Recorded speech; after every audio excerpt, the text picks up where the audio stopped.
Today is in the year 1819, and John Quincy Adams has decided that he strongly believes that the United States should be expanded clear over to the Pacific Ocean. I personally agree. Expanding our nation would become a great deal for our country. Today, Adams left a great message for all of the U.S. citizens. He quotes, "The world has to accept the idea of the continent of North America as our proper dominion. From the time we became an independent nation, it was as much a law of nature that this would become our claim as that the Mississippi should flow to the sea." After hearing this, many took into consideration the thought of expanding the United States. Now, in the 1840s, many Americans agreed to Adams' plan to expand. With 3 kids and me in the age of 34 with my husband, I deeply think that the expanding of our country will be great for my family, but it can also be very dangerous. I feel that this is the destiny of our nation. In this time, the entire Southwest belonged to Mexico, so-called New Mexico territory. The United States is trying to find a way to take over this territory, but it is dangerous with the possible outcome of war.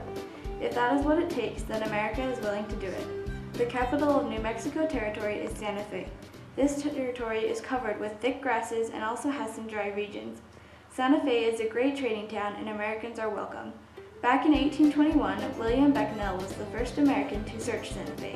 They left a trail that was greatly known as the Santa Fe Trail. Mexicans found a great deal in buying goods from us, so this trail became very useful. In my years, America also wanted California because of its population and huge area. California was shaped out of Native American and Spanish culture. California is made of too many different climates. The northern part of California has constant rain and has very rich soil, but on the other half, there's hardly ever any rain. California has a mix of different cultures and climates. Our U.S. president liked this and wanted this area for himself. When America wanted this land, many missions had to be planned and done. The first that was sent on a mission was Father Junipero Serra.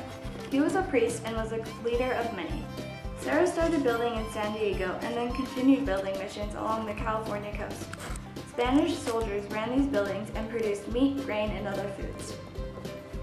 Now, what did the Native Americans do in California? These people were scattered all among California and wanted to help the leader, Father Serra.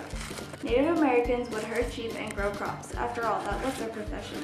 In return of the help they provided, Native Americans were able to live in the missions and they were also taught about the Catholic religion. But there was a tweak. This life that was lived by these Native Americans was hard.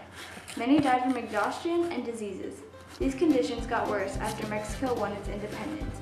Native Americans dropped about 2/3 of its population. In the 1840s, many Americans believed that the United States government was the best and that they had the right to expand their nation all the way to the Pacific Ocean. Many citizens also believed that it was the United States' duty to expand. In this 1840, I saw a New York newspaper article that gave a phrase of the belief that America should spread. The phrase held the words, "Manifest Destiny." This was a strange writing that I had never heard before. Manifest meant clear and destiny means something that is for sure to happen. Many people in my state believe that America's destiny is to expand our nation. After this article was read, some citizens took a different side to this thought. Many believed that the U.S. was better than any of the Native Americans and Spanish cultures.